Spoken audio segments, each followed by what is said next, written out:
All right, hello friends, animated friends. Today we're going to talk about the slow in. We've talked about the constant speed, slow out, and now we're talking about the slow in, where something will decelerate and come to a stop. So the slow in term came from traditional animation, and that meant basically to slow into a stationary pose.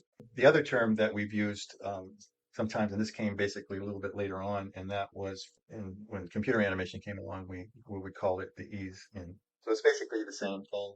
If you can imagine this big truck backing in or easing into that final parking stationary position, we can kind of visualize what these words mean. In order to talk about the slow in, we have to imagine what is actually slowing it down. So we already have an object that's in motion, and then something has to slow it down. Something has to cause some kind of resistance to slow it down. And if we were thinking in terms of pure physics, if we were to have an object in motion, it would stay in that motion until acted upon by an outside force. So we have to understand that when we're slowing in, we have to understand what is actually doing the resisting, what is causing it to slow down. So there's a couple things that can do that. First of all, there's the force of nature that's going to slow it down. And then we have other objects that would cause the resistance.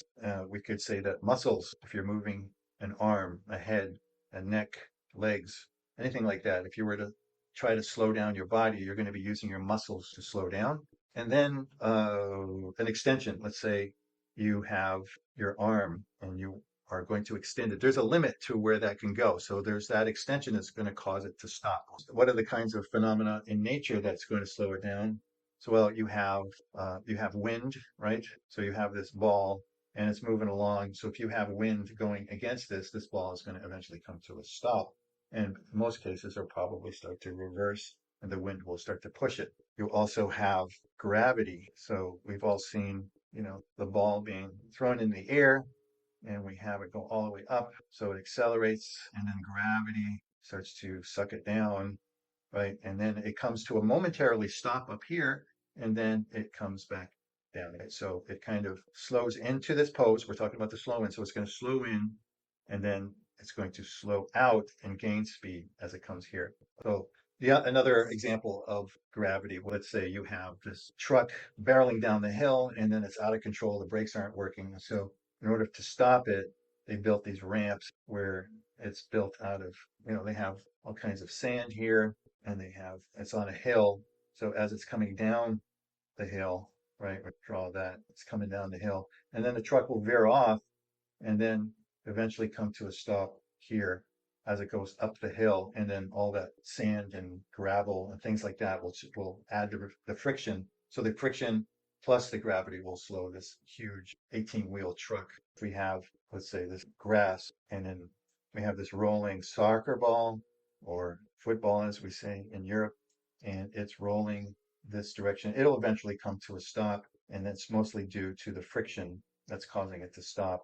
And so that's another example of nature slowing things down. So we also talked about an object slowing things down. I don't know if you've ever seen this, but they had a YouTube video of this guy. He jumped out of an airplane and he was hurtling down, and then he was targeting this huge, huge niche. But from above, it looked like, it was very, very small. And he was coming down, and he was the first person to land without a parachute onto this huge, huge net, which actually looked very small from way above, of course. So he had to kind of navigate himself until he finally hit. But when he hit that, then this would cushion, and so the spacing would tight here. So he would come down and accelerate, but then this would offer that resistance. So another object is actually slowing him down. And so let's do an example of muscles doing a slowdown. If we have somebody with his arm raised, right, and he were to bring it down, he could use gravity to bring it down. He just let it drop. But if he wanted to stop it halfway here, then he would sort of activate those muscles. And so that spacing that would happen would be looking like this. So use another color for that. So his arm would come down like so, right? The spacing would get tighter and tighter. But the thing that's actually activating in order to slow it down would be the muscles, especially the deltoid muscle, which is kind of contracted. All right, so let's talk about an extension. Let's have this big block. It could be, let's say, a concrete block, right? For whatever reason, sitting on the surface, big hook. There's a rope tied to it, tied to this pole here. So if we were to push this concrete, it could only go so far. So we would this extension out this way, and then because of this extension could only go so far, and then it would just stop, right? So that spacing, once it starts to move, that spacing from here to here would be probably very abrupt. So it wouldn't be so. Where's my? So it would be more like the spacing would start from here. It moves, and then it might just be a really small, fast slowing. But it will be slowed because of this rope that's being pulled taut, and there's just it can't go any further, right?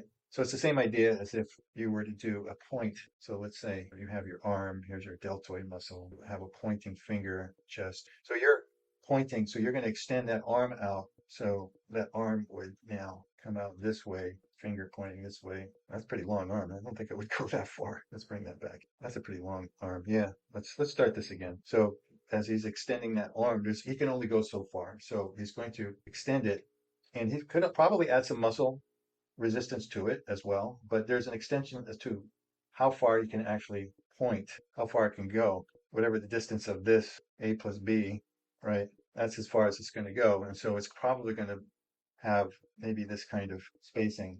And what's going to, again, it's sort of just like the rope idea. It's going to come to a pretty fast stop, but there is going to be a slow in. It's going to slow down very rapidly at the very end. All right, so let's get into the real spacing of the slow in terms of, let's just be using a circle for that, or if you can think of it as a kind of a ball.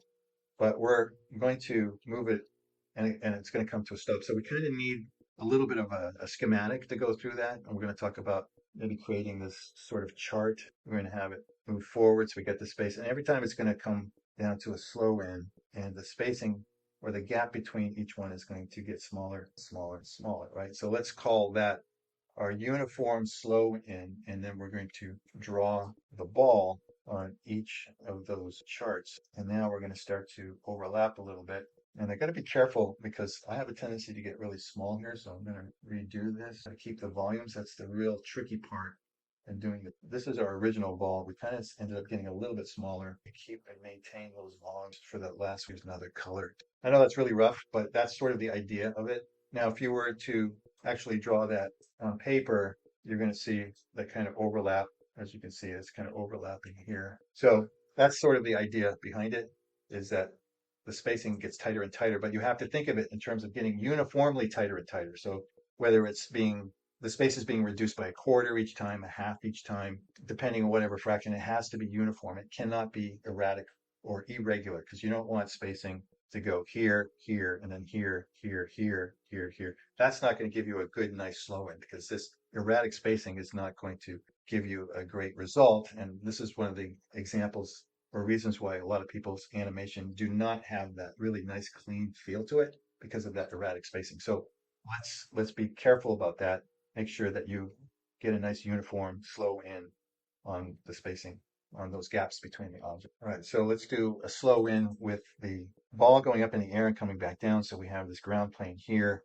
The ball is going to come up here. This is the point where it's going to stop. And then here, let's say the ball is being thrown from here.